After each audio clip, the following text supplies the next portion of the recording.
देखिए, एजुकेशन जो है ये किसी हद तक बहुत बड़ा रोल प्ले भी करती है और नहीं भी करती। ये सारा कुछ इन द एंड एजुकेशन हासिल करने वाले के ऊपर डिपेंड करता है। ठीक है, एक पढ़ा लिखा बंदा है और एक कम पढ़ा लिखा बंदा है या अनपढ़ बंदा है, सोचते दोनों हैं। ठीक है, लेकिन फर्क सिर्फ ये है, पूछने का जो जवाब, जो क्वेश्चन असल में बनता है, क्या वो क्रिटिकली थिंक करते हैं, क्या वो प्रॉब्लम सॉल्विंग एबिलिटी रखते हैं। ठीक है, देखिए एजुकेशन क्या करती है हमारे लिए। एजुकेशन, एक एजुकेटेड बंदा है, जो कि एग्जांपल दे रहा हूँ, कोई इंजीनियरिंग की एजुकेशन वाला है या मेडिकल फील्ड का आदमी है जिसने 16-17 साल या 14 साल तालीमी डिग्री हासिल की हुई है, अगर उसका पैराडाइम उस तरह का डेवलप नहीं हुआ। देखिए, एजुकेशन सिर्फ आपका पैराडाइम डेवलप करती है, और किस तरह का पैराडाइम डेवलप करती है, वो पैराडाइम आपका क्रिटिकल थिंकिंग के लिए डेवलप करती है। ठीक है, मैं इधर पॉइंट लिख देता हूं, critical thinking, what education gives us. ठीक है, एजुकेशन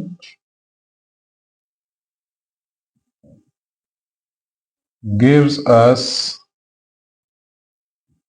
तालीम हमें क्या देती है, पैराडाइम डेवलप करती है, डेवलप्स पैराडाइम, और मेंटल पैराडाइम।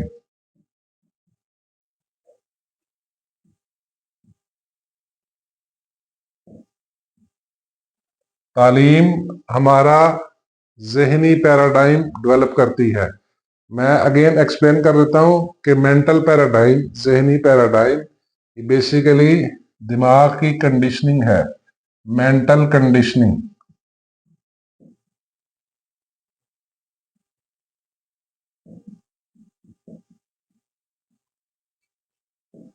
तालीम हमारा मेंटल पैराडाइम डेवलप करती है। अब ये देखना है कि मेंटल पैराडाइम की तो बहुत टाइप्स हैं, किस तरह का पैराडाइम डेवलप करती है।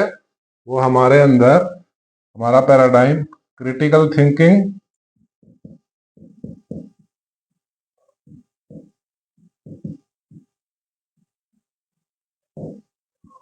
और प्रॉब्लम सॉल्विंग एबिलिटी।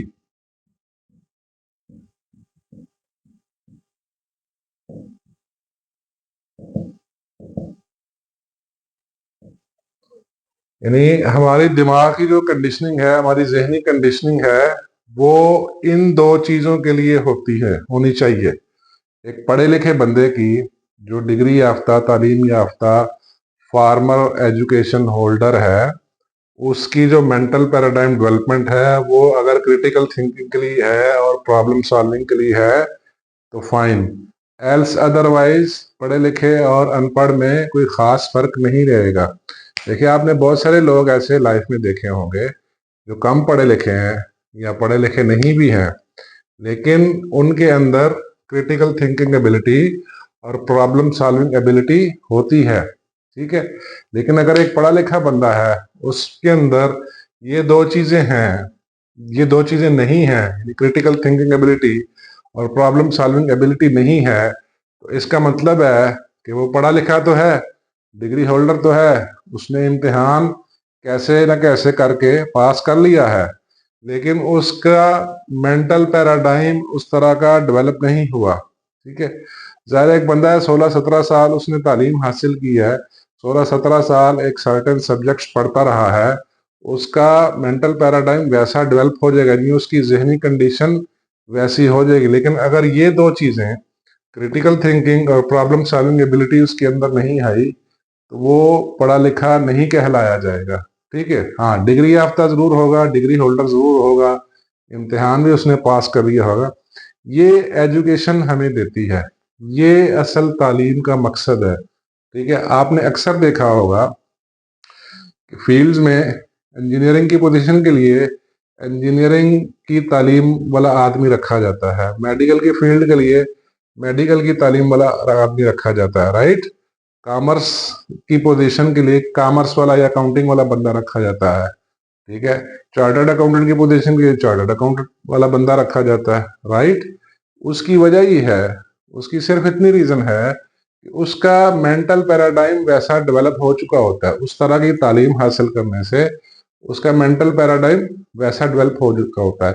लेकिन अगेन अब आगे इंडिविजुअल की अपनी एबिलिटी है कि आया उसने तालीम सिर्फ डिग्री के लिए हासिल की है और सिर्फ नंबर लेके रटा मार के इम्तिहान पास करके डिग्री का टुकड़ा ले लिया है, या हकीकत में उसने उसका मेंटल पैराडाइम चेंज हुआ है और हकीकत में उसके पास क्रिटिकल थिंकिंग और प्रॉब्लम सॉल्विंग एबिलिटी है। ठीक है। अब मैं एंड में आपको एक्सप्लेन कर देता हूं कि क्रिटिकल थिंकिंग एबिलिटी क्या चीज है। मैं इसको लिख देता हूं, critical thinking ability. Critical thinking ability और प्रॉब्लम सॉल्विंग एबिलिटी असल में ये है क्या?